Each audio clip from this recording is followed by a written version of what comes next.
upside down. But the words I hear, they keep coming through from deep inside of me and you. It's telling us that love is who I am.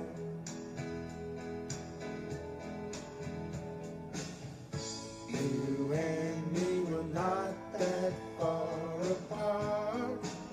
Yeah, we're feeding the same heart. We've been together from the start. Oh yeah, tell me, can you hear it? Tell me, can you feel it? Put your arms around it and know that we are one. Welcome to A Course of Love. Yeah, we are one. Mighty companions, welcome to A Course of Love. Now let's come together and understand that Christ was born inside of every man. He's waiting for us to choose him as ourselves. When you choose him, you know you choose me too. Everyone becomes a part of you. And then you know that love is who I am. Welcome to A Course of Love. You and me were not that far apart. Yeah, we're beating the same heart. We've been together from the start. Tell me, can you hear it? Tell me, can you feel it?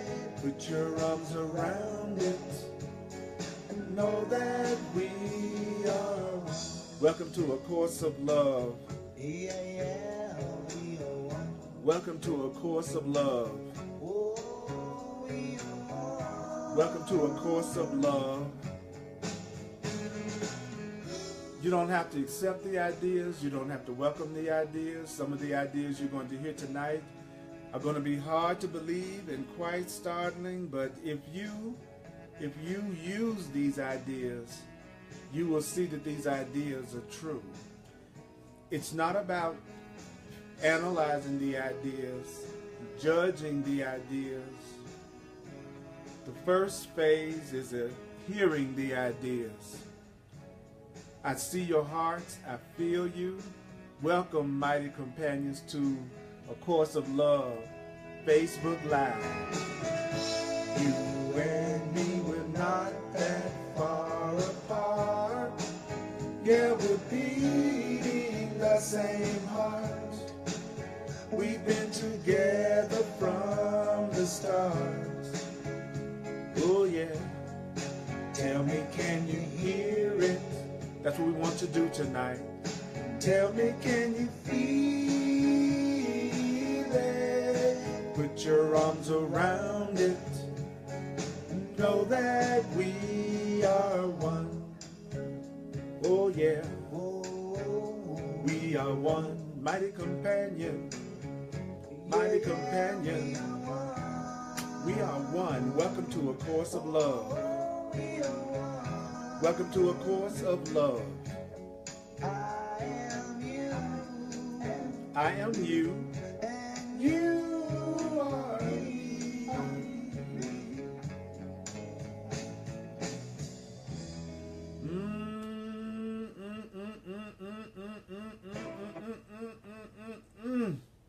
Welcome to A Course of Love. Thank you for sending all those hearts out. I'm totally loving you. I'm totally glad to be here with you. Let's feel each other. Let's take a moment. Let's just take a moment to feel each other.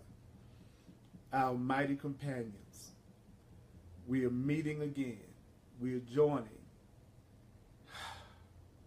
And it feels so good. It feels so good to have the sanity that we share with each other. It feels so good. I want to welcome all of you to A Course of Love on Facebook Live. Sophia, Cheryl, Sahira, Gary, Kathy, Kobe, Paul, Janine, Myrna, and all the rest of you that are joining. We are doing A Course of Love. And tonight we're going to be on chapter 21. And this is going to be a particularly powerful section. It's called The Nature of the Man. And if you have your Course of Love book, it's on page 187 in your Course of Love book. It's chapter 31, The Nature of the Man. I'm Earl Purdy, and we're going to read this together. And I want you to be sure to comment and ask questions and share with each other, because that's the reason why we're doing this live, so that we can interact and so we can feel each other. And I really want to ask you to share the video. You should see a share button right next to where you enter comments, and just click share so that it will be on your timeline so that other people can take advantage of what we're sharing. I appreciate that. So let's get into the nature of the mind. How about it? Okay, here we go. Chapter 31, A Course of Love. There's only one mind, just as there's only one wheel, there's only one mind. There's only one mind, just as there's only one wheel. But this you are afraid of, because you believe this statement threatens your independence. What statement threatens your independence? The statement that there's only one man and only one wheel. It seems like it threatens your independence, which is something you consider a state of being to be highly prized. So this statement, what statement? There is only one man, there is only one will, more rightly confirms your interdependence and your wholeness. Saying that there is only one mind and only one will confirms your wholeness. It's not a threat to your state of being. So what do I mean by that? I mean that the idea of sharing one heart, the idea of sharing one heartbeat, the idea of sharing one love isn't acceptable to you, as the idea of sharing one mind. The idea of sharing one mind is more unacceptable to people than the idea of sharing one heart, one heartbeat, or one love. You tell people, I want to share one love with you. They don't have a problem with that. Tell somebody you want to share one heart with them. Oh, they're touched. No problem with that. But if you say, I want to share one mind with you, that's a little bit more unacceptable, that you would have my mind, that you would be in my mind, that you would be connected to my mind, that you would know what's going on in my mind. Now, that's a little bit more unacceptable. So that means your mind, that means your thoughts you feel are your own. We feel like a person feels like their thoughts are their own. They feel like their thoughts are private, sacrosanct. So these highly guarded and regarded thoughts are what A Course in Miracles call body thoughts. So body thoughts are your thoughts. Your private thoughts are your body thoughts. Your private thoughts are body thoughts. Your private thoughts are body thoughts. So that means distinctions are made in many religions and philosophies that separate thought, as dictated by the body, from thought of a higher order or spiritual thought. In most religions and philosophies, we look at, like, there's the lower thought and there's the higher thoughts. So that means that thoughts related to your personal self, which are the laws of the body. What are laws of the body? Laws of survival, laws of survival. Thoughts of survival are not seen as thoughts of the true self. Thoughts of survival are not coming from your true self. Thoughts of survival are not coming from your true self, Raj. Thoughts of survival are not coming from your true self, mighty companion. Remember that every week I say, first and foremost, to me, these classes, these gatherings, these teachings are for me, personally. I'm teaching what I need to learn. I am teaching what I most need to learn. And I also believe that anyone that is attracted to this, that is here tonight, that is here with me right now, it's also for them too. So you're going to hear me call my name from time to time, because I need to hear this. So whenever I have thoughts of survival, so Raj, whenever you have thoughts of survival, whenever you're thinking about how you're going to make it, how you're going to survive, those thoughts are not coming from your true self. This is the clarification that needs to be made. for some of you to fully let go of your fear of the shared thought system of unity. So how do we let go of our fear of having a shared thought system of unity? The way that you let go of your fear of having a shared thought system of unity is to realize that your thoughts of survival are not coming from your true self. Thoughts of survival are not coming from your real self. So another question that the Course of Love asks us to ask ourselves in chapter 31, paragraph 3, is how silly is it to be afraid of the truth? Fear of the truth is like a fear of the impossible being possible, which means like the fear of death, fear of the truth is the product of an upside down thinking. Being afraid of the truth is a product of ego thinking. Being afraid of the truth is a product of upside down thinking. Whenever a person is afraid of the truth, they're using ego thinking. Whenever a person is afraid to hear the truth, they're using upside down thinking. So that means you don't understand that something can be inseparable and still not be the same. You and I can be inseparable and in some ways still not the same. In other words, the miracle of turning water into wine illustrates, as all miracles illustrate, the fallacy of this concept. You got to understand this. And all miracles correctly, if you're going to be a miracle worker, then you have to understand all miracles. And you have to understand all miracles correctly, Raj, if you want to be a miracle worker. So let's clarify a little bit more. What is inseparable cannot be different, but this doesn't mean it must be the same, which means inseparable does not mean replaceable, which means water doesn't replace wine, water doesn't replace wine, wine doesn't replace water, yet the water and the wine are from the same source, and so the water and the wine are not different even while they are not the same. So what does that mean? Whenever you're hearing this stuff, don't stop and analyze it if at all possible. Let yourself hear it. Realize that the God mind that's behind this knows your reactions before you even do your reactions and anticipates what you're going to be wondering about. So if you keep on going, it will explain what it is you may be trying to analyze. For instance, in paragraph 5, chapter 31, it says, your fear of sameness, your fear of being the same, is the same as your fear of oneness. And your fear of being the same, your fear of oneness, is an unfounded fear, even though it's understandable that there would be a fear of being the same and a fear of oneness, given your concept of what's the same and what's different.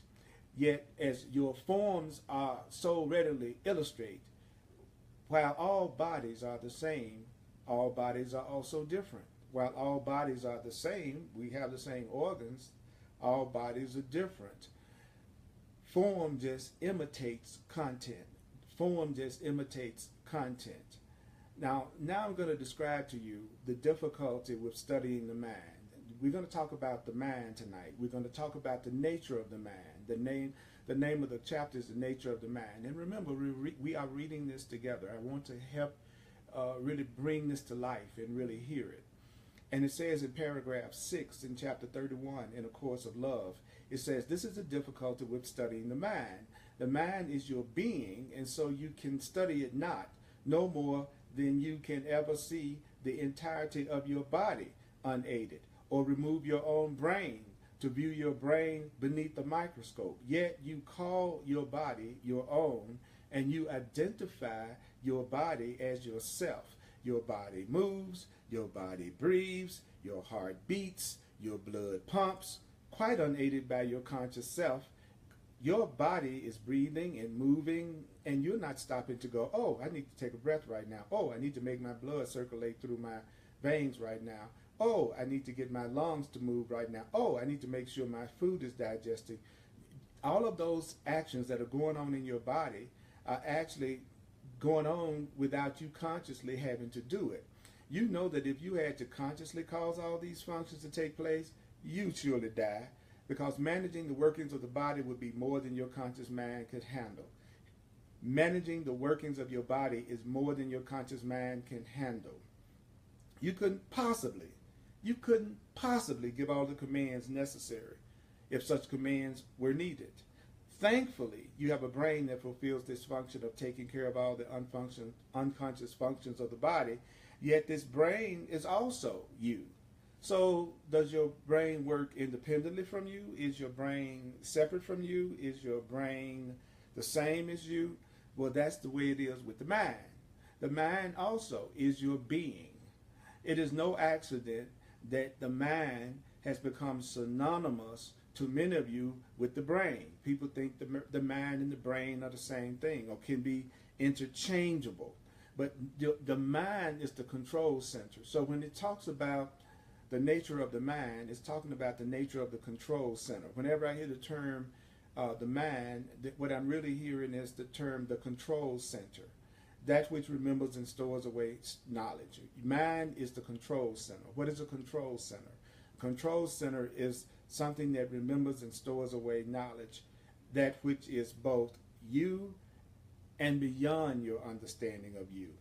Form mimics content, but form does not replace content.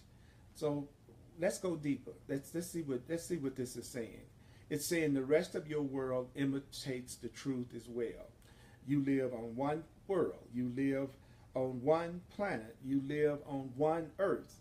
But you can live on different continents, different countries, various cities, but all of you rely on the one earth as part of a sameness and interdependence you accept. All of us rely on the one earth as part of a sameness and interdependence that we accept. You are aware that this earth rests in a cosmos beyond your comprehension, and that the cosmos too is something that the earth and all of the earth are part of.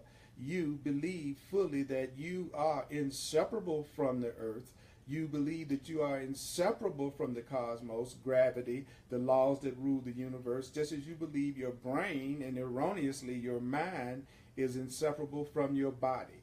So that means your confusion is also your key to understanding. Your confusion is your key to understanding. My confusion is my key to understanding. My confusion is my key to understanding. What does that mean, that my confusion is my key to understanding? It says, well, you need but look at creation's projection to understand the nature of perfection and your own self as creator and created. Being part of the whole, that is your known universe, has made you and no other being less consequential. Being part of everything doesn't make you inconsequential. All over the world, people of good faith fight to save even just one life. All over the world, people fight just to save just one life. That means each life is irreplaceable. Each life is irreplaceable. Your life is irreplaceable. Nobody's going to argue that point, but you have to allow yourself, you allow yourself to resist the whole idea of God. You allow yourself to resist the whole idea of God. Sometimes in the New Age, New Thought movement, we resist the whole idea of God. Now, why is it that I would resist the whole idea of God? I would resist the whole idea of God because I believe that what is one cannot also be many. So in paragraph 10, chapter 31, it's saying, give up this notion of losing yourself to God. Give up this idea that you're going to be losing yourself if you surrender to God, that you're going to be losing yourself if you connect with God. And you will be done for all time with resisting God. So how does a person get rid of their resistance to God? A person gets rid of their resistance to God by letting go of the idea that they're going to have to lose themselves to God. You only can find yourself in God. It's only in God that you find yourself. It's only in love that you find yourself. It's only in freedom that you find yourself, Raj. It's only in love that you find yourself. It's only in freedom that you find yourself. And you know this. It's the reason for your quest for God. It's the reason for man's quest for God throughout all time, because there's a part of us that knows that we can only find ourselves in love. You can only really find yourself in love. You can only find yourself in God. Now, man may think he looks to God for answers. You know, a person may think, well, I'm looking to God to give me answers. A person may think, I'm looking to God for the release from pain of some sort. A person may say, I'm looking to God for a reward of some sort. Some people even are looking to God for an afterlife. But man has always looked to God for his own self. We have always looked to God to find ourselves. So not looking to God to find yourself would be akin to searching everywhere but the earth for humankind. In other words, if you do not seek where what you wish to find can be found, you are seeking in vain if you don't look for where what you want is located. Raj, if you don't look for what you want where it is located, you are seeking in vain.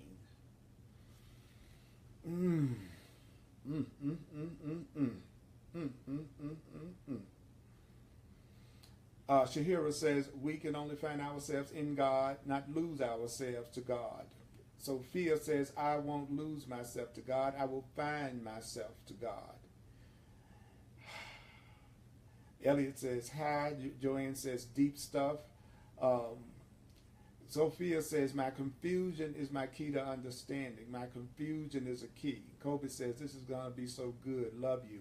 I have class now. Sophia says, form mimics content. Indira says, Facebook error message. We're having trouble playing. I'm looking at it. When I'm online, you all, I'm looking at it just like you are. I'm looking at it on my phone, and I'm also looking at it on my another iPad. So if it was a problem with Facebook, I would also be having that same problem, and I'm not having any problem at all. So the technical difficulty is maybe at your end some kind of way. I hope you're able to get it straightened out. But the broadcast is broadcasting fine. So anyway, what we want to do is this is so deep, this is so intense. You want to let yourself let this in and just listen to it. So what is the purpose of the mind? What is the purpose of the mind? The purpose of the mind is extension. The purpose of your mind is extension. So that means the upside down perception that causes you to protect your private thoughts. So why is a person protecting their private thoughts? A person is protecting their private thoughts because they have an upside down perception. And an upside down perception is you seeing your private thoughts as the seat of yourself. Calls for the exact opposite of extension. Thinking that you have private thoughts all to yourself causes the exact opposite of extension, and the purpose of the mind is extension. And private thoughts, thoughts that cannot be shared, thoughts that are not extended in love, that's the only true source of conflict. And yet again, your perception of your thoughts as yourself, thinking of your thoughts as being yourself, is the closest answer to the truth that you were able, in your limited view of yourself, to come up with. So you have your private thoughts, Raj, and then you identify with your private thoughts, and then you think you are your thoughts. But there's a part of you that knows that you have higher thoughts. Don't you feel deep down inside that there's a part of you that knows that you have higher thoughts and knows that these higher thoughts are yourself? You have higher thoughts. You have higher thoughts. There's a part of you that knows that you have higher thoughts. And there's a part of you that not only knows you have higher thoughts, but these higher thoughts are actually yourself. So rather than discriminating between higher and lower thoughts, what you have done, instead of discriminating between higher thoughts and lower thoughts, you have aggrandized all your thoughts, and you've given all of your thoughts an identity. You have your own private thoughts, and you have given all of your private thoughts an identity. And that identity that you have given to your private thoughts, we have called the ego. So the ego is nothing but your private thoughts, the thoughts that you are making up, that are not shared, that are not extended, that no one knows anything about. These are your ego thoughts. So you're never going to realize your true identity. You will never know who you are as long as you believe in your ego. And believing in your ego is you believing in your private thoughts that you are making up that are based on separation and fear. As long as you believe that you are what you believe you are, as long as you believe that you are your own thoughts, as long as you believe that the private thoughts that you have are you, then you will never know your true identity. Now, how do we dislodge our old ego thoughts? Well, for some, this dislodging is going to occur by coming to a better understanding of the mind. So, in order to dislodge your ego thoughts, which are your private thoughts, which are your fearful thoughts, which are the thoughts that you think all day, that you made up, that you think you are, those are your ego thoughts. You learn how to let go of those thoughts by understanding the mind better. Other people let go of their ego thoughts by coming to a better understanding of the heart. Some people let go of their fear thoughts, which are their ego thoughts, by getting a better understanding of the mind. Some people let go of their fear thoughts, which are their ego thoughts, by getting a better understanding of the heart or getting a better understanding of love. How you dislodge your ego, how you dislodge your false thinking, how you dislodge your fearful thinking, how you do it, it doesn't really matter.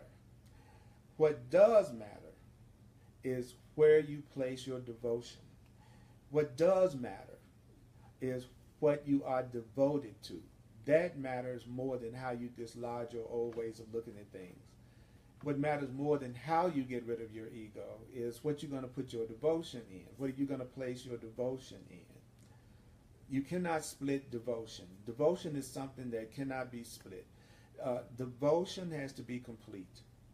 Devotion has to be total. If there's going to be any devotion at all, devotion needs to be total and devotion needs to be complete. So while you believe you are devoted to thoughts of a split mind, while you believe you are devoted to thoughts of fear and conflict, while you believe you are devoted to private thoughts, you are devoted to nothing. So a person that's devoted to their ego, a person that's devoted to their own thinking, a person that's devoted to private thoughts, that's a person that's not devoted to anything. So how can you tell if a person isn't devoted to anything? You can tell that a person isn't devoted to anything if they are devoted to their ego, which is their private thoughts, their ego thoughts, their conflict thoughts. So this is why so many attempts at understanding fail. So why is it that so many people attempt to have understanding and it seems to fail? Trying to come to understanding with a split mind, a mind divided between love and fear, trying to understand anything and you have a split mind is impossible. I repeat. As long as your mind is divided between God and the ego, love and fear, as long as your mind is divided between your private thoughts and your higher thoughts, as long as your mind is divided between believing in the thoughts you made up and learned in the past and the new thoughts that you're learning from your higher self, as long as your mind is divided between your higher self and the lower thoughts that you are making up, then it's impossible to truly understand. And do you know that what leads to depression is having impossible learning goals? If you set a goal for yourself that you can't achieve, then that leads to depression. And this is why we must learn in a new way with a mind and heart that's joined in wholeheartedness. It's time It's time for you to learn in a new way, Raj. It's time for you to learn in a new way. And what is the new way that you have to learn in? The new way you have to learn is with your mind and your heart joined in wholeheartedness. So that's what you've got to do right now, mighty companion. You have to learn in a new way. It's time for you to learn in a new way. That means it's time for you to learn in a different way. It means it's time for you to learn in a more original way. Now, what is the ego? In paragraph 14, chapter 31, what is the ego? What is the ego? Well, the ego is that part of yourself that clings to the idea of separation. The part of you that clings to the idea that you are separate. The part of you that clings to the idea that you are a body.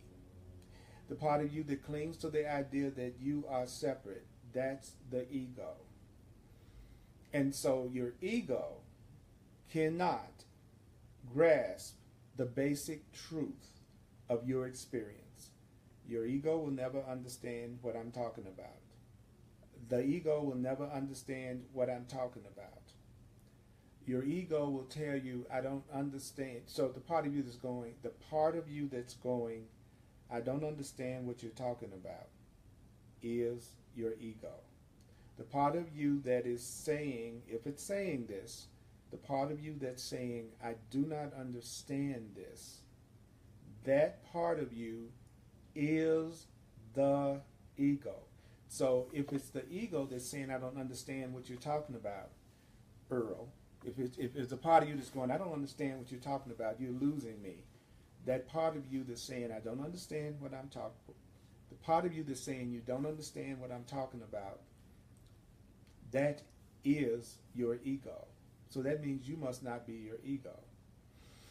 So giving and receiving, that's the basic truth of your experience. The basic truth of your experience is that giving and receiving are the same thing. Giving something and receiving something actually is the same thing.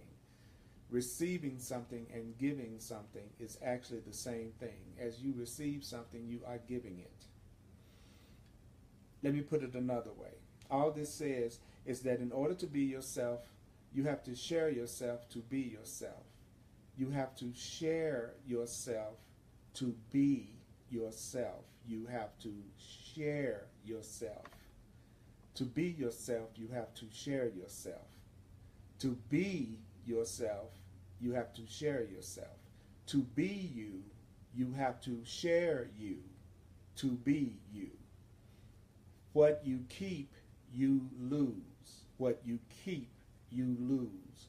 What you try to keep is what you lose. This is the principle of giving and receiving. That finally being totally understood will free you to be wholehearted. You be it to have it. You have to share it to be it. So let's see what comments that we have now while we just kind of take a breath here, because that is really mind-boggling. Dharma says, I don't want to keep anything. Sophia says, to share me, I got to be honest. Wow, I'm surprised. I do understand. Is that the ego? No. If you do understand, that's not your ego. Hi, Endurer. Cheryl says, I want to have my mind and heart joined, but I have a split mind. I'm willing, though. And Cheryl, the only thing that we're ever asked to have is a little bit of willingness. Cheryl says, I want to have my mind and heart joined. Ashley says, so beautiful. Thank you for the beautiful miracle of the true perception. Devotion to God is my treasure. I ask to learn in a new way. Thank you, God. Ashley, that's a great prayer. That's a great prayer. Sophia says, am I completely devoted to spirit? Is my guide to show me? Your guide will always show you. So ego is interested in the movie. Ha ha. Does complete devotion mean I'm not interested in the movie? Complete devotion, the only thing about complete devotion that's important is what you put your devotion and where you place your devotion. That's the only thing about devotion that's important. And there's only two things you can place your devotion in. You can only place your devotion in truth, or you can only place your devotion in what's false. You can only place your devotion in love, or you can only place your devotion in fear. Kathy says, what am I devoted to? What has my attention right now? What am I valuing right now? That's right, Kathy. That's exactly how you find out what you're devoted to. Shahira says, devotion has to be complete and total. There's no such thing as half devotion. It has to be total devotion. Private thoughts are just a dream movie to distract me from my real self that is in God. Ego is scared of being swallowed up by God. That's right, Sophia. And like Kathy says, God. I like that. Just plain God. And a part of you knows I have, Sophia says, a part of me knows I have real thoughts that I think with God. These are my real self. Shahira says, yes, I know that I have higher thoughts. Your higher thoughts are actually you. And Brooke says, powerful. Kathy says, go toward love. Go toward love. Go toward the light, mighty companions are there. Go. They will be there too. You will not be alone. We are never alone. We can believe we are alone, but we're never alone. I won't lose myself to God. I will find myself in God. We can only find ourselves in God, not lose ourselves to God. Each light is irreplaceable. Resist no more. Shift to love now. These are all comments that are beautiful. Beautiful. Each life is irreplaceable. It's playing okay on my iPad. That's right. Okay. Great. Thank you. Thank you. Thank you. Thank you. Thank you. Kim says, hi, Earl. The ego doesn't understand, but the Holy Spirit is all-knowing. But I have forgotten because I have a split mind. Is this correct or not? That is exactly correct, according to what I heard it too, Kim, that I've forgotten because I have a split mind. That simply means I've forgotten because my mind is devoted to my own private thoughts and beliefs, and my mind is devoted to the thoughts of God in me. That my mind is devoted to being separate, and my mind is also devoted to being one. So I have a divided devotion, which is the split mind. And Deborah says, but you can remember and keep those holy memories. We will keep the holy memories by doing what we're being told to do tonight. So thank you. Thank you for sharing, everybody. Oh, my goodness. This is some good stuff. This is some deep stuff tonight. Let me get a little sip of water here. I love this time we spend together to hear. I'll repeat this again. I'm here to hear this stuff, and we can hear it together better than we can hear it alone. So I hope you have your Course of Love book, and we are in chapter 31 and paragraph 15 in A Course of Love, and it's an incredible teaching. So paragraph 15 says, all that you would keep private and unshared is, in essence, who you think you are. So now I want to think about that a minute. Everything that you think is private is what you think you are. Anything that you would keep private is what you believe you are. I say who you think you are because it's important to distinguish who you think you are from who you truly are. Don't you know that you have to distinguish who you truly are? You have to be able to tell the difference between who you think you are from who you really are.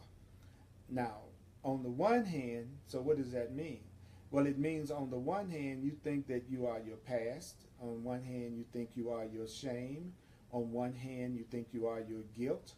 But on the other hand, you think you are your future. You think you are your glory. You think you are your potential. You neither want to share your most negative thoughts, nor do you want to share your most positive thoughts about yourself. Your most negative thoughts about yourself are your secrets, your great secrets. Your most positive thoughts about yourself, they are also your great secrets.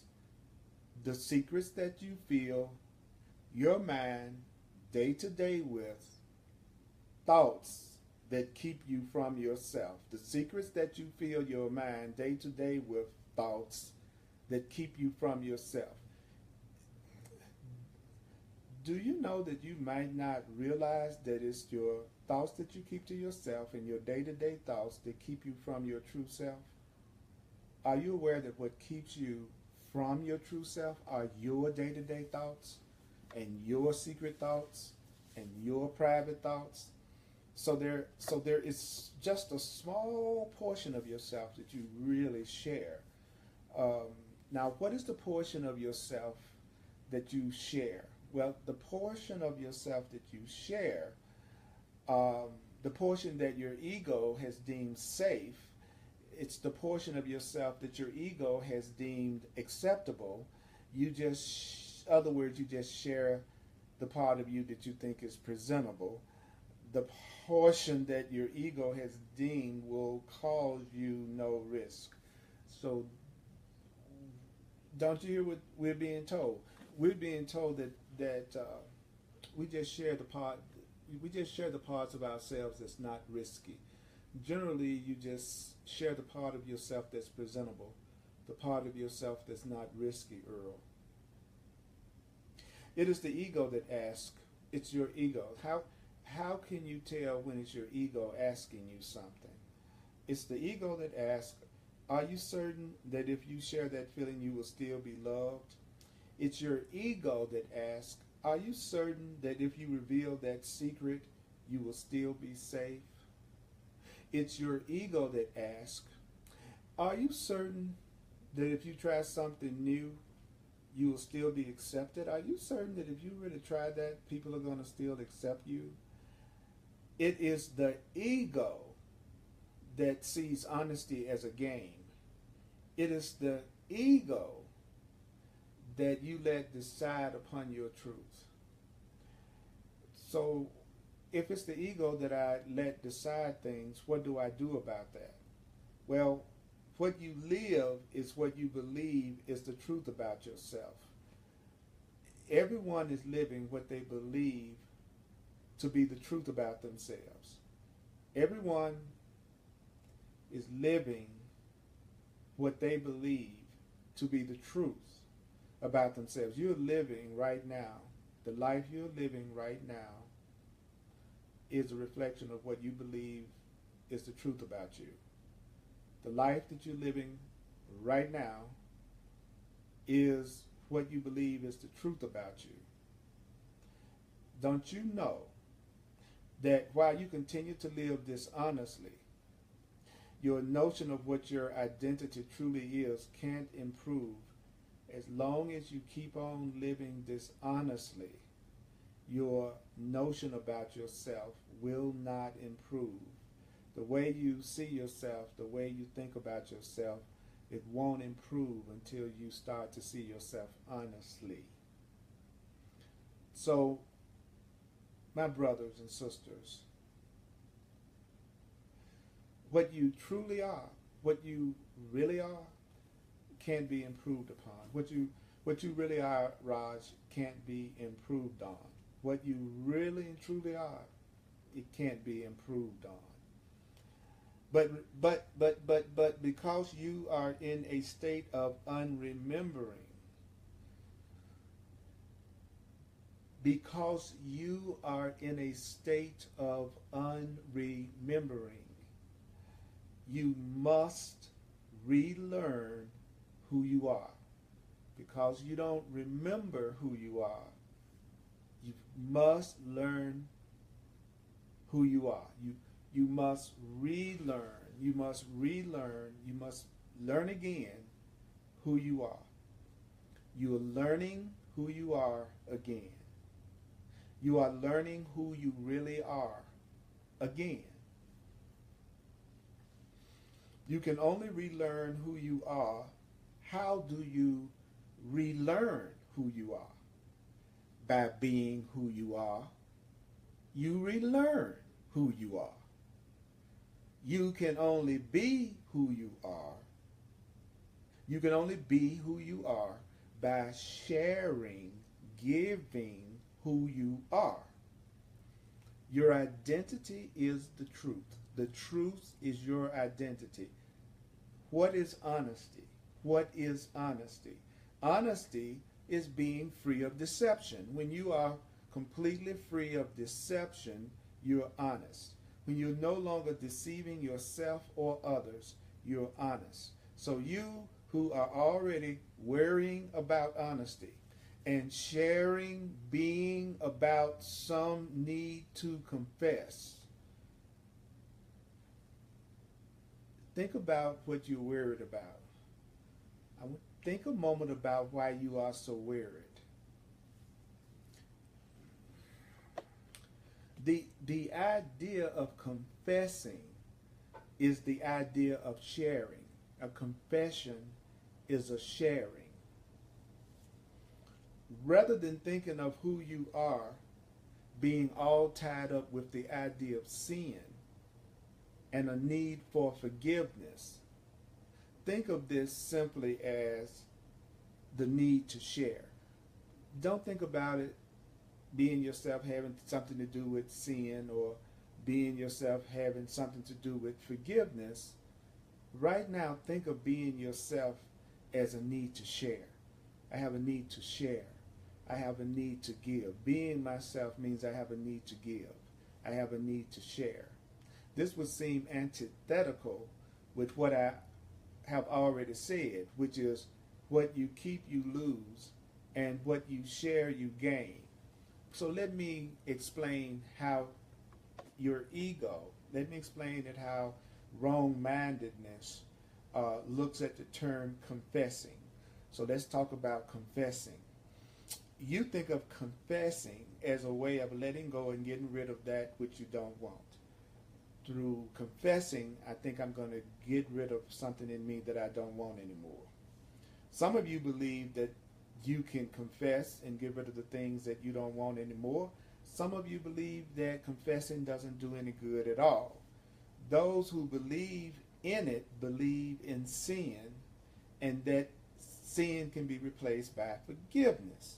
Those who do not believe in confessing do not believe that sin can be forgiven and don't seek forgiveness because they believe forgiveness is something that they don't deserve. Some people don't seek forgiveness because they don't believe they deserve it. There are some people who don't seek forgiveness because they don't think they deserve forgiveness. Few truly believe in atonement.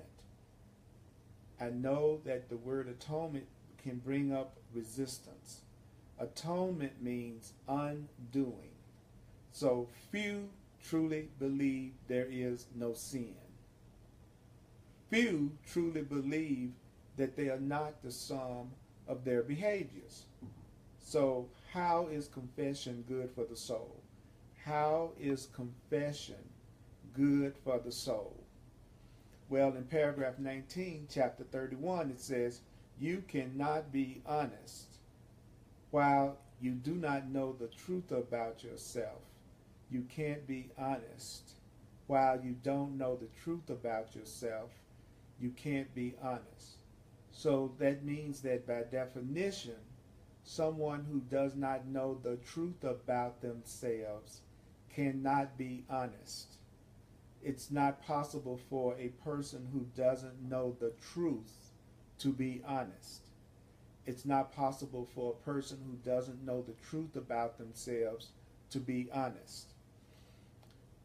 If you remembered your true self, if you remembered your true self, then notions such as confession being good for the soul wouldn't even exist anymore.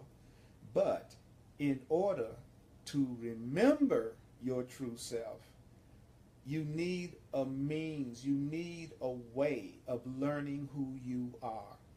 You need a way to learn who you are. Everything that has ever happened in your life, everything that has ever happened in your life happened as a learning device to help you remember who you are. Everything that has ever happened in your life, it happened as a learning experience to help you remember who you really are. Everything that is happening to you in your life right now is a learning device that's helping you to remember your true God self, who you really are. So what is the answer to the question, why is this happening to me? Whatever is happening to you is a learning device, a learning experience to help you to remember who you really, really, truly are. That's what you, that is the meaning of what you're going through financially. That is the meaning of what you're going through in relationship. That is the meaning for what you're going through on your job. That is the meaning for what you're going through in your health. That is the meaning of what you are experiencing in your spiritual awakening.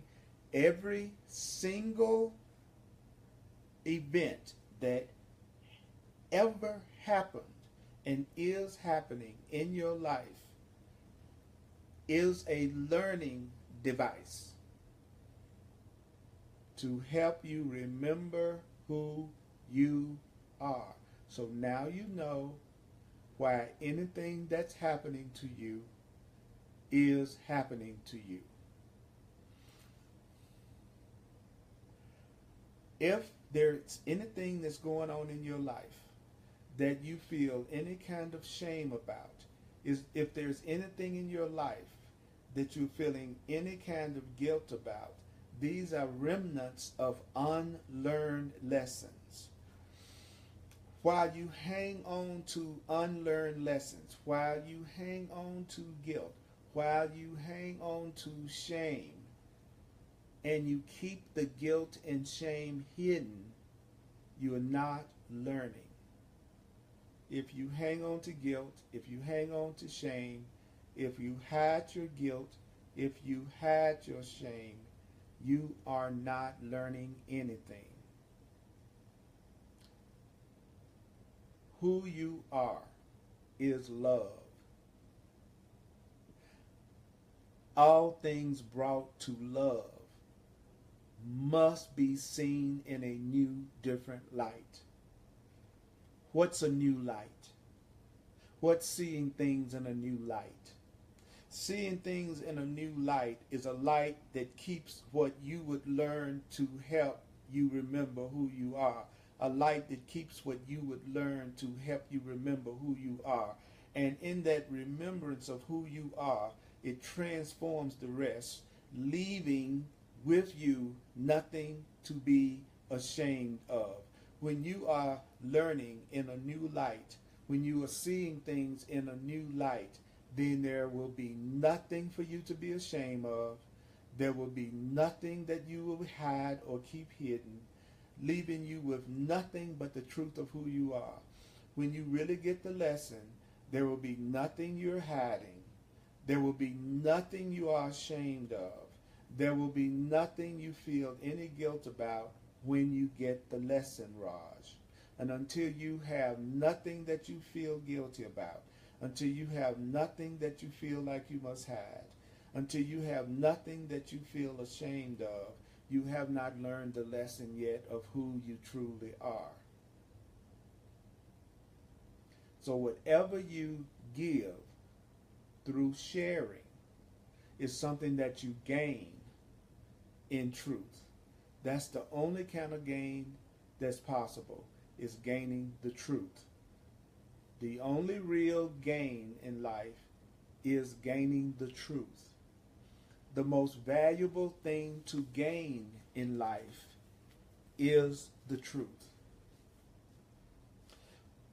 Don't you know that the same thing is true of your potentials? Your potentials, when brought to love, are accomplished and simply become the truth that has always existed about who you are. Sharing doesn't have anything to do with who you think you are.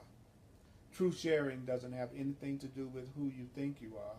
And yet true sharing is the way to learn the difference while learning is still necessary.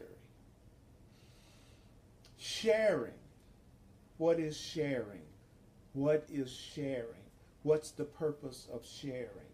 Sharing is the means through which the holy relationship you have with everything is revealed in truth. That means this truth lies within everything that exists, which means the truth lies within you, which means as you learn that who you are is love, no deception is possible. The more that you learn that you are free, the more impossible it becomes to deceive you. It is impossible to deceive a person that is truly free. It's not possible to deceive a person that is truly love. You can only be what you really are in truth. So, in chapter 31, paragraph 24, it says, what you gain in truth is never lost. What you gain in truth can never be forgotten again. Because the truth brings back your memory. Since the truth actually brings back your memory, that means you will never forget it again. What your mind remembers cannot not be shared. What you really remember of the truth, you have to share it. When you remember love truly, you have to share it. You have no control over it. You can't decide to not share it anymore. When you truly remember love, you give it. When you truly, no BSing, I mean really remember you are free, then you free. So in paragraph 25, chapter 31, says, your ego thoughts can never share the truth with you, nor with anyone else. The ego invented the idea of telling the truth. The idea of telling the truth is of the ego. The idea of telling the truth is of false thinking and using it as an opposite to telling an untruth or lie, which means thus we're born ideas of being able to keep truth a secret, which is one of the most ridiculous ideas of the whole ego thought system, is that you can keep the truth a secret. You cannot keep what's true a secret. You cannot keep what's really true a secret. You cannot keep what's truly real a secret. You cannot keep what's truly true a secret. You can't keep something that's real a secret.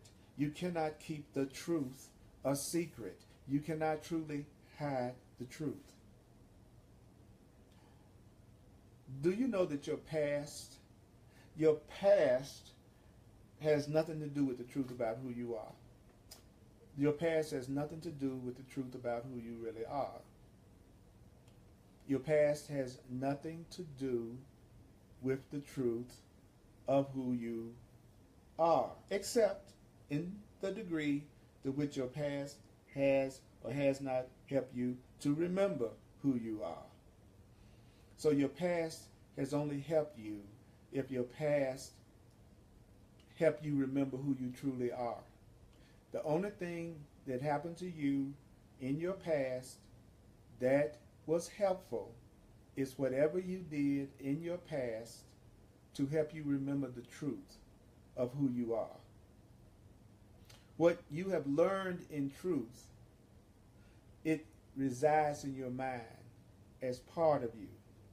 What you have not yet learned is something that's awaiting your learning, or in other words, it's awaiting the transfer of your feelings and experience to truth and in that way to your mind, which means only the truth is living within your mind, because only the truth can enter the only the truth can enter the holy altar that you share with me, Yeshua. So only the truth lives inside your mind, because it's only the truth that can enter your holy altar, which is your mind. This holy altar that I'm talking about, this holy altar is not a thing. I'm not talking about a thing. Your holy altar is a devotion. Your holy altar is a devotion to one truth. I am devoted to one truth, love. I am devoted to one truth, freedom. I am devoted to one truth, light, joy, peace. It's all one. I am devoted. I am devoted to one truth. And how can you be of anything less than one truth? You are the truth. You are the truth. The only thing that sprang from a lie is your ego. Your ego is nothing but the private thoughts that you have, that you've made up, that you think you are. That's the lie. And lies come from that part of yourself, Raj. The lie of separation that created the illusion of separate minds and various degrees of truth. So what is the lie? The illusion that we have separate minds and that there are various degrees of the truth. Just as you look to God for yourself, just like you're looking to God to find yourself, knowing not even what it is you're trying to find yourself without even knowing what it is you're looking for. I don't really know myself, but I'm trying to find myself. And I'm looking to God for myself, even though I don't really know what I'm looking for. So too do you look to your brothers and sisters and all else that lives along with you. In other words, when you look and you don't know what you're looking for, when you look for something and you don't know what you're looking for, when you're looking for something and you don't know what you are looking for looks like, then what you're going to find is going to vary. Since there is only one truth, finding a variety of answers means nothing.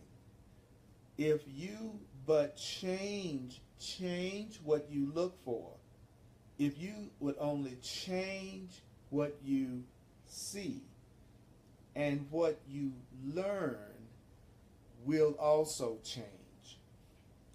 Change what you're looking for, change what you see, change what you're looking for, change what you see, and what you learn will change. Change what you're looking for, and what you learn will change.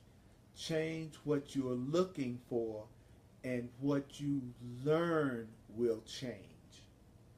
So in paragraph 29 in chapter 30, it says, if you can look for yourself, if you will look for your true self inside your brothers and sisters, however, they must be able to look for their true selves in you. If I'm going to look for my true self in you, because we are one, then you have to look for your true self in me. Look for your true self in me. I'm going to look for my true self in you, and you should be able to see your true self in me. Why? We are one self. We are united with our Creator. We are limitless in power. We are limitless in peace. If you are constantly reflecting back what you think people want to see, if you are constantly giving people what you think they want to see, if you're constantly reflecting to people what you think they want to see, then they can learn nothing from you. Do you know what causes people to learn nothing from you? when you are reflecting back to people what you think they want to see rather than who you authentically are.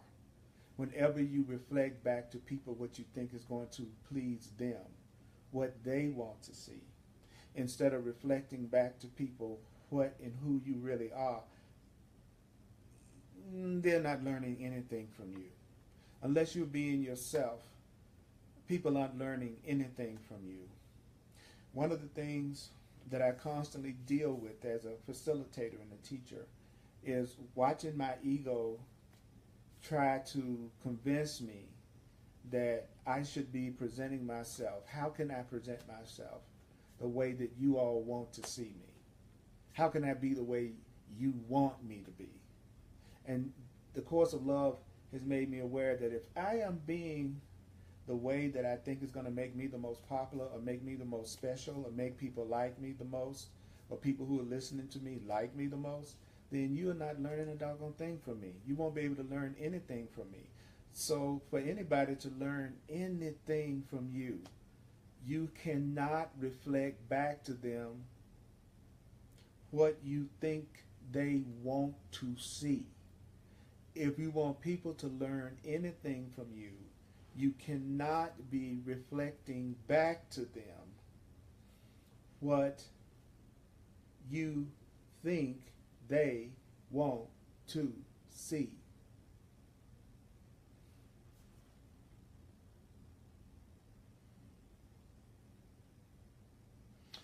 In other words, if the truth about who you are, if the truth about who you are changes day to day, if your truth about who you are changes every day, then it means you are reflecting the very variety of answers they expect to find and have been finding elsewhere. Let me put it another way. You do not think you are looking for yourself in others, but think instead that you are looking for something or someone other than yourself. Let me put it another way. At certain times of your life, you state this seeking you are doing quite clearly, and it's always specific. And let me put it another way. You are looking for a friend. You are looking for a spouse. You are looking for a mentor. You believe you are seeking something other than you to complete yourself. I am seeking me to complete myself. If I seek anything other than me and in you to complete myself, then I don't complete myself. You are seeking wholeness, Earl. You are seeking oneness. You are seeking wholeheartedness. And you are even correct in seeking wholeness from your brothers and sisters. It's okay to seek wholeness from your brothers and sisters. It's okay to seek oneness from your brothers and sisters. It's okay to seek love from your brothers and sisters. It's okay to seek love from your brothers and sisters. It's okay to seek love from your brothers and sisters, just not in the way you have been seeing it. When you find the truth of any brother and sister, when you find the truth of anyone, you find the truth about yourself. If you find the truth about me, you find the truth about yourself. When you find the truth about me, you find the truth about yourself, because the truth doesn't change. And the truth is the same for you, and the truth is the same for me. So finding the truth in me is the same as finding the truth in you. To find the truth in you is the same as finding the truth in me.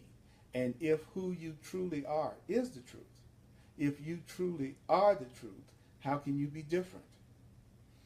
And so it can be said that the truth and the mind are one. The truth and the mind are one in truth. I love the hearts. You all are sending me so much love and sending each other so much love tonight. It is touching my heart. It's touching my soul. I can feel you. You all are fan-friggin-tastic. I'm so glad I know you. I'm so honored to know you. I'm so honored to be in the presence of all of you. I am so grateful to you for seeing value in what comes through me enough to take time to tune in, to hear yourself. You're listening to yourself. I am looking at and listening to myself. We are the same. That's right, Kim. We are the same. That's right, Dharma. We're seeking to merge into union. It is in this perfect sense. It is in this perfect sense of perfect sanity of truth that our salvation and healing lies. What is salvation? What is salvation? Salvation is simply you returning to you. What is your salvation? It is you returning to you. That is your salvation. Your salvation is you returning to you. Say it. My salvation is me returning to me. My salvation is me returning to me.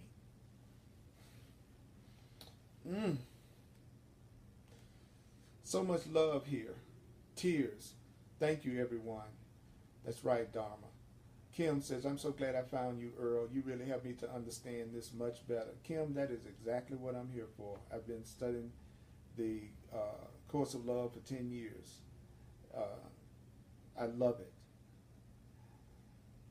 Kim says, my salvation is me returning to me. Dharma says, my salvation is me returning to me. Yvette says, me returning to me is my salvation. Kathy says, me returning to me is my salvation. Sophia says, and looking for our real self is all in all things I see. Yvette says, I'm so grateful for you, Dr. Earl. I'm grateful for you too, Yvette. Yvette. Myself is seeking itself. Shahira, I'm so glad you are being you, Raj. I'm glad I'm being me, and I'm glad you're being you too, Shahira. Dharma says, I've learned so much from you, and Dharma, I've learned so much from you. I tell you, Ashley, thank you, Earl, for this truth bomb. I'm glad to drop truth bombs on you, Ashley, anytime. Kim says, if the Creator was the sun, we are its rays. If the Creator was the sun, we are its rays. We are all the same. We are one. Just be you. You are enough, says Dharma. And CJ, hey CJ. CJ says, when I choose to see how I am one with you, I will see and experience it. Ashley, wow.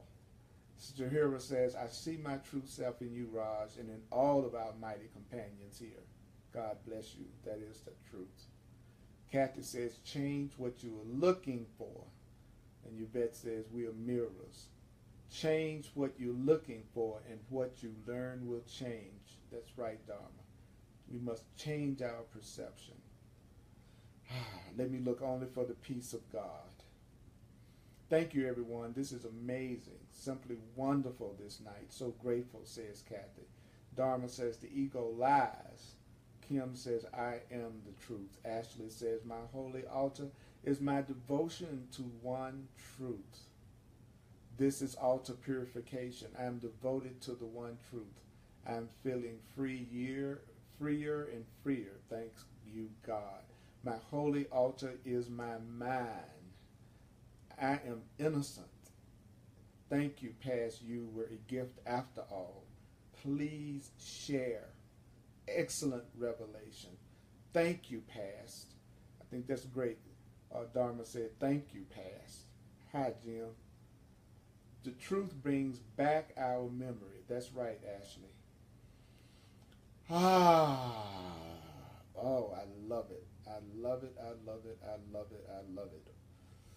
It's impossible to deceive a person that is truly free. And Kathy says, I am in this class with you all. I'm learning not to hide nor hold on to shame. I'm here to expose this from myself and hear and learn I am love. Yvette says, I am love. And what is sharing? Sharing is being who you really are. Just being who you really are. is sharing.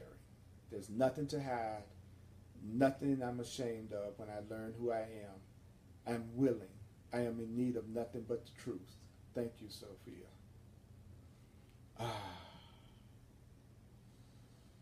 Woo!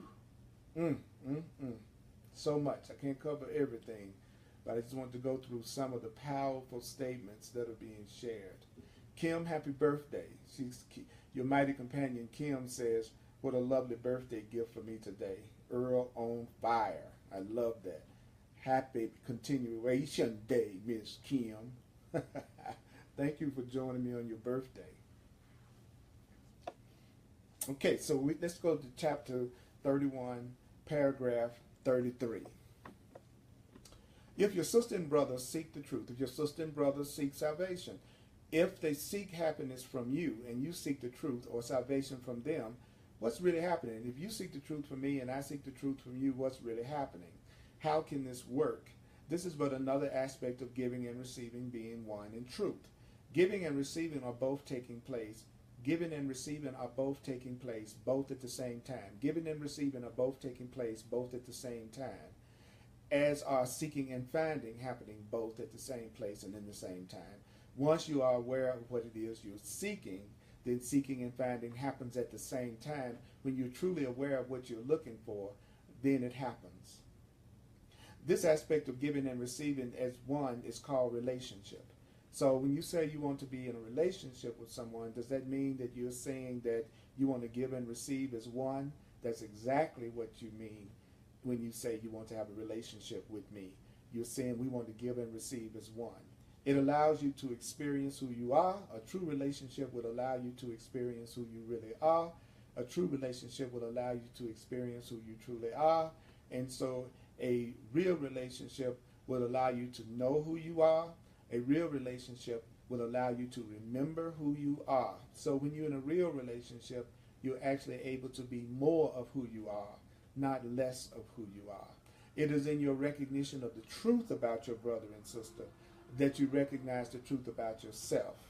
When I recognize the truth about you, I recognize the truth about me. When I recognize the truth about you, I recognize the truth about me. When I recognize the truth about you, I recognize the truth about me. It is only in relationship that we will recognize. We recognize each other in relationship, because only in relationship are you experiencing anything. So you're only experiencing anything in relationship. And so it's only in relationship that you come to know who you really are. And I'm not talking about romantic relationships necessarily. I'm talking about any relationship.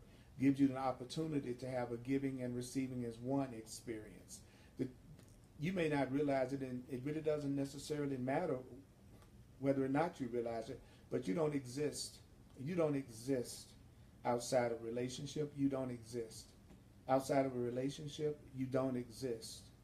Just as your mind doesn't exist outside of oneness, you don't exist outside of relationship. And your mind doesn't exist outside of oneness. Your experience right here. Do you know that your experience right here is an extension of the mind into a realm in which experience can occur? Right now, you are having and experiencing an extension of your mind. Your experience right here.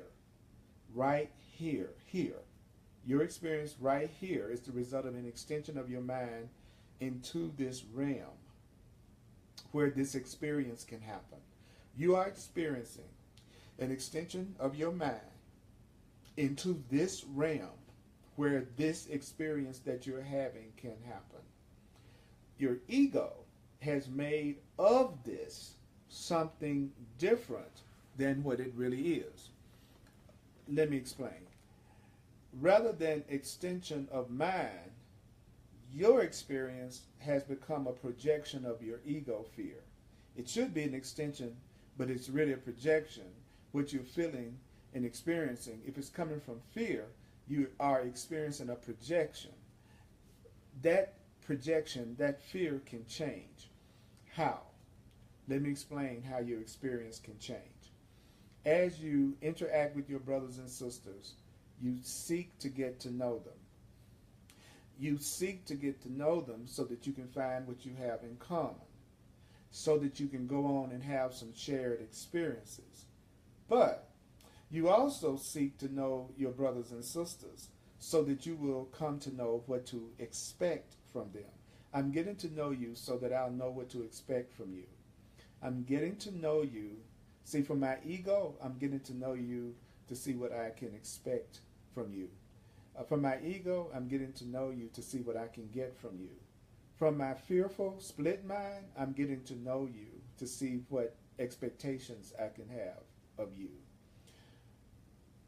Now, the once at an ego level, the once you have determined a brother's or sister's usual mode of behavior, soon as you think you know how another person usually behaves, anytime there's a deviation from the way that they usually behave, it troubles you. Once you have an expectation about how a person should behave, the minute that they don't behave the way you're used to them behaving, it causes concern.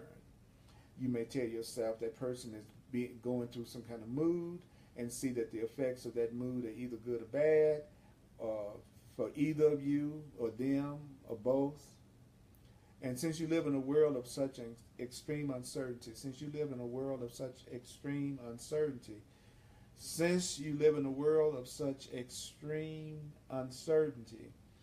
one of your highest requirements, what is one of your highest requirements, Raj?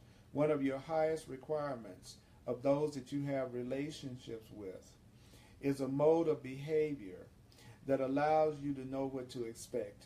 The highest requirement that you have in a relationship is that they behave in a way that you know exactly what to expect from them.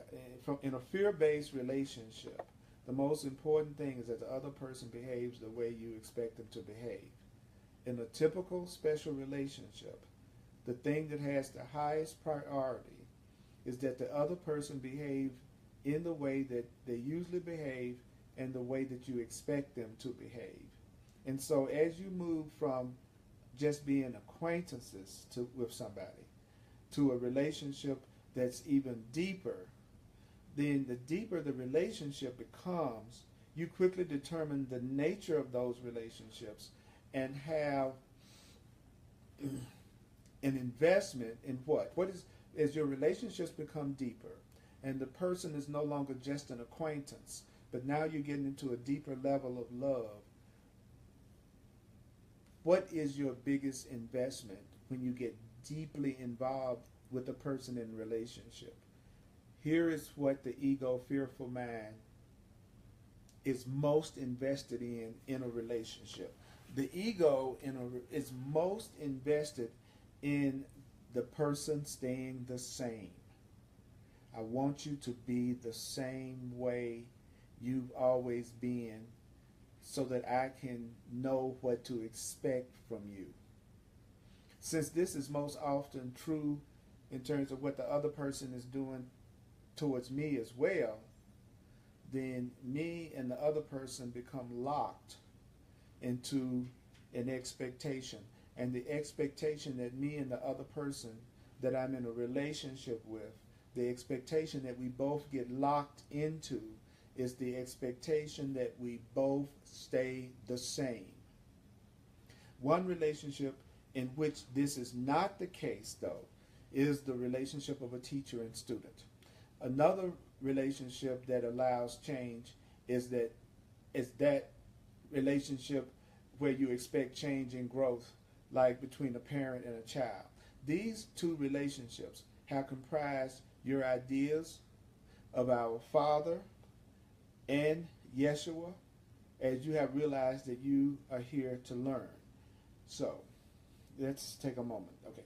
So it's saying now with a clear learning goal in mind. Now you have a clear learning goal in mind.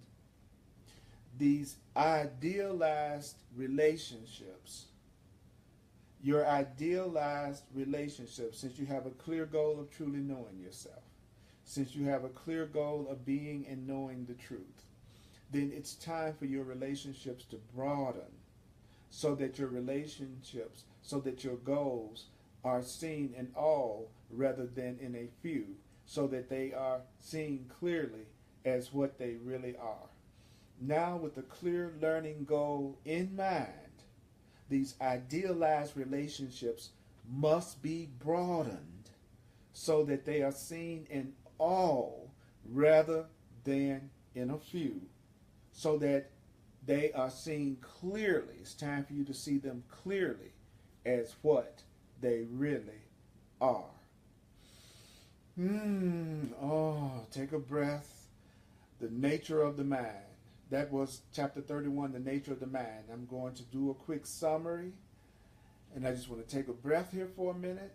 That was that. And remember, you may need to listen to this over and over again. That's what I love about Facebook Live and the fact they do reposts.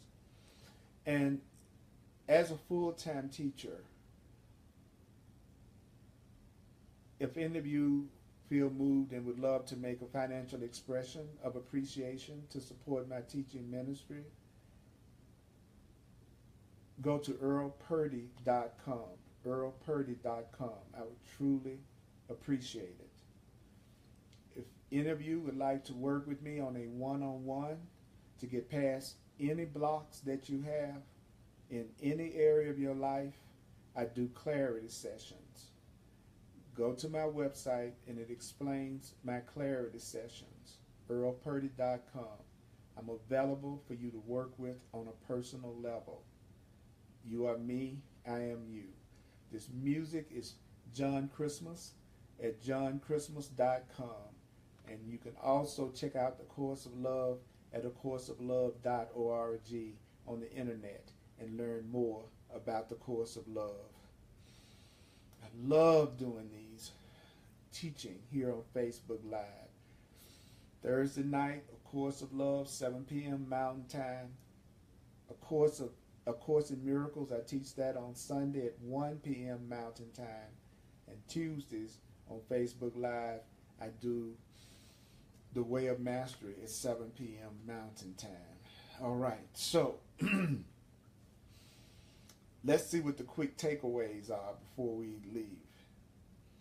I will be listening, and I will be listening all week. So take a breath, take a breath, take a breath, take a breath, take a breath, and let's complete. Let's do a quick review.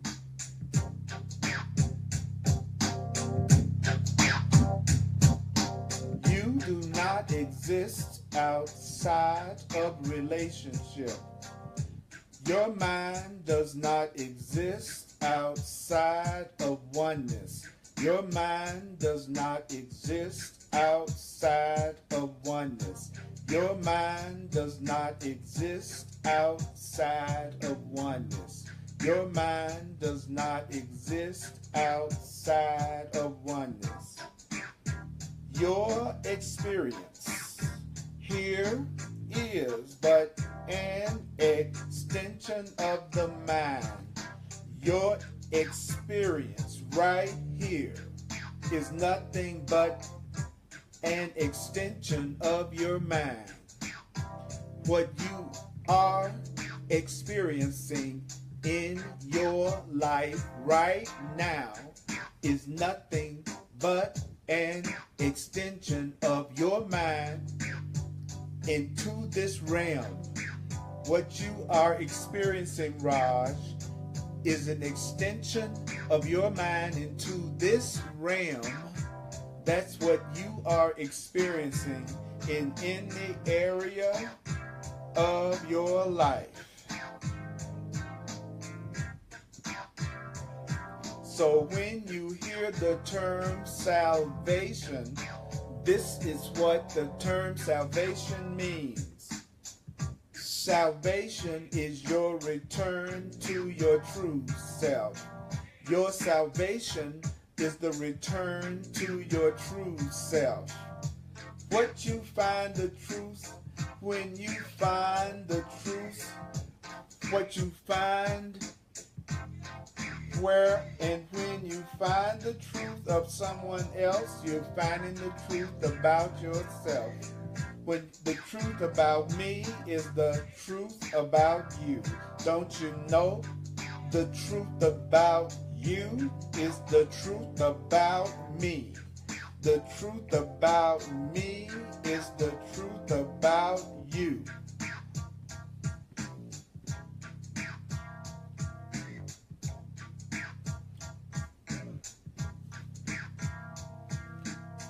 If you are constantly reflecting back to people what you think people want to see, they can learn nothing from you. When you're just showing people just what they want to see, they can learn nothing from you. If you're reflecting back to people just what they want to see, they are not learning anything from you. If your truth about who you think you are changes day to day, if your truth about who you think you are changes day to day, then you are reflecting a variety of answers they expect to find and have been finding elsewhere. Don't show people what they want to see. Show people who you really are if you want them to learn anything from you.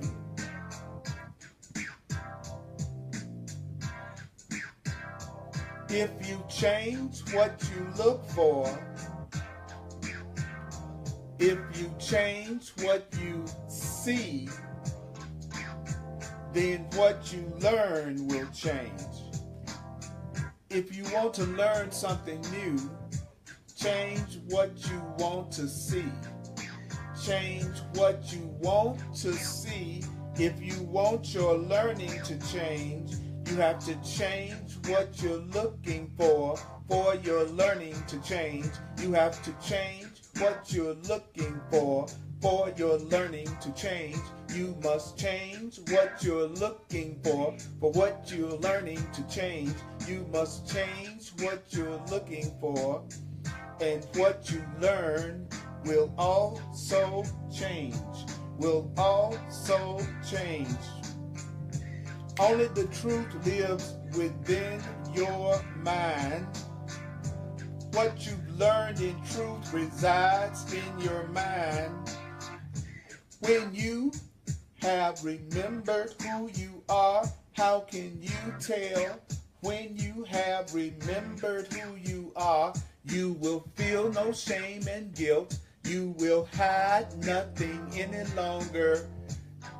You will feel no shame or guilt when you remember who you are. There's no shame and guilt in who you really are. There's no shame or guilt in who you really are. Raj, there's no shame or guilt in who you really are. Mighty companion, there is no shame or guilt in who you really are. That's right, Shahira. To hell with guilt. Mighty companions. Whew, I can't wait to listen back to this, which is what I usually do when I finish, because it was such a blessing to connect with you tonight and do chapter 31 in A Course of Love, the nature of the mind. I love you. I appreciate you. Please share these videos, and may the course be with you. Until the next time, delicious.